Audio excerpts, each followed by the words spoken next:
Catus Maximus here. I don't normally do a lot of computer stuff, but I did want to do a review of this Rosewill keyboard that I am selling. This is their current mechanical gaming keyboard, the RK-9000V2 BR, standing for brown type switches. It does have a couple little flip out feet, although they're not real definitive. They don't really like snap into place. They're kind of soft, but they do have little rubberized fittings. They have, of course, a warranty void sticker. I popped this open just to see what's inside, and they did solder the switches. So they're advertising this as a mechanical keyboard for 80 bucks.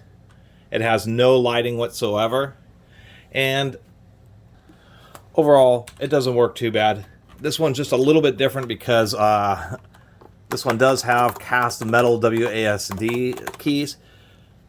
People get these keys, one, the metal keys don't wear out, and two, you get a little bit more mass with the metal keys, so you kind of like changes the feel. And I don't, after using the metal keys, I kind of like the idea, but I think I want to get some stainless steel ones. I think these are either cast brass or they're just brass plated cast zinc. Other than that, if we do give a pretty good listen, these are non-tactile, also commonly called non-clicky, but that's not the proper term. It's a tactile keyboard is one that clicks, and a non-tactile is one that has smooth switches. Don't mind the cherry brown switches. They are pretty good. As far as a USB keyboard, the lowest latency you'll end up seeing is about 15 milliseconds. That's just due to the nature of USB, because it's polling. It's a computer checking polling rate based, and because it's through USB. What polling rate is, the easiest way to say is when you type a key, even though this may have 1,000 hertz polling rate, what it's saying is you press a key and then it tells the computer, hey, I'm saying something, are you listening? Whereas something on an older traditional like PS2 style keyboard, those work on what is known as interrupts on an IRQ. So on an older PS2 keyboard, you can get really low latencies because when you press a key on a PS2 keyboard on an interrupt base, it says, I'm speaking, I need you to listen, versus are you listening? It's you need to listen. And so that's always been the kind of the issue. This does come with a really nice heavy duty braided, even special gold plated cable. Although they're using mini USB, which is the most uncommon type of connector. At least they are proper, and so it heads towards this direction, but there's no type of cable guides or anything like that in the keyboard. It's also deep dish, which means the keys are set pretty low into the base. And I did want to mention a couple other things. We'll take out the space bar here. Really not happy about how this whole setup is. So when we pull out the space bar, you can certainly see the cherry brown switches. Open it up, they're soldered. So they have this aluminum plate, which these are 2-pin switches, which could be hot swappable. And they're actually inset into this aluminum plate, which does give more structure and solidity to the keyboard, more weight, but then they're soldered to the green PCB that's below it.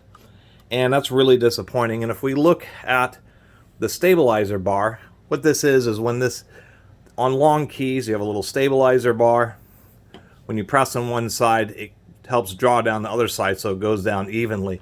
But they're not guided. When you pull it out, they kind of they're all fidgety. They kind of want to fall out, as you can see here. Really uncooperative.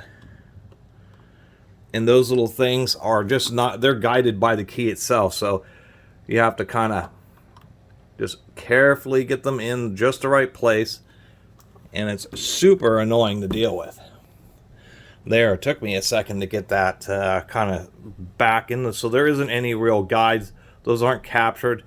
And as far as getting this out, these aren't like a standard modular type of bar, so it's not the greatest bar. And that's kind of my disappointment with this Rosewill, is the fact that on Amazon, it's an $80 keyboard. It's built more like a $50 keyboard, and they're charging you a premium because they're using German-made, name brand Cherry MX switches. And it's really pretty disappointing, considering it has no lighting, and the switches are not socketed, they're not easily swappable, and that they have lower grade stabilization bars. The stabilization bar does work, it just isn't the highest quality. So anyway, I just wanted to mention that and just do a little review of this keyboard for anybody looking at this Rosewill. It does have a lot of Amazon reviews, but it just isn't that great. And actually, I'll compare it to, say, the Glorious GMMK here. Just wanted to show you on Amazon. It's 80 bucks. Ships and sold by Amazon. Now, here's the Glorious, which is actually what I'm using right here. And the Glorious keyboard is just superior. I mean, it's per key independent RGB. This has Gateron. I have Gateron greens in this tactile.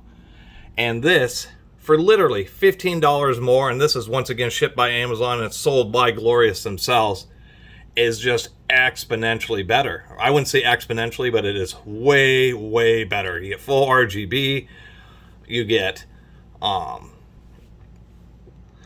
swappable switches, and so what that means here, I just have an impossible time with using this. Let me pull off this key or pull off the space bar here.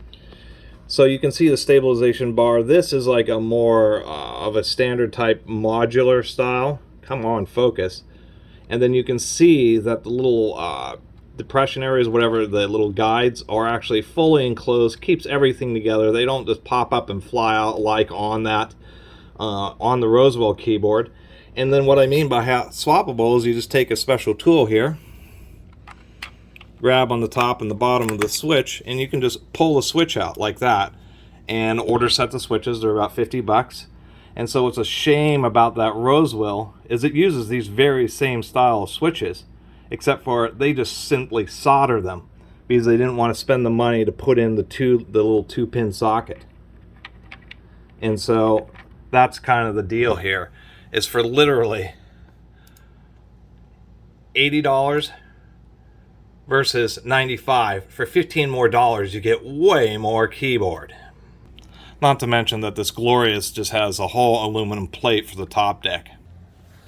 So that's my review of this Rosewill RK-9000V2 with the cherry brown switches.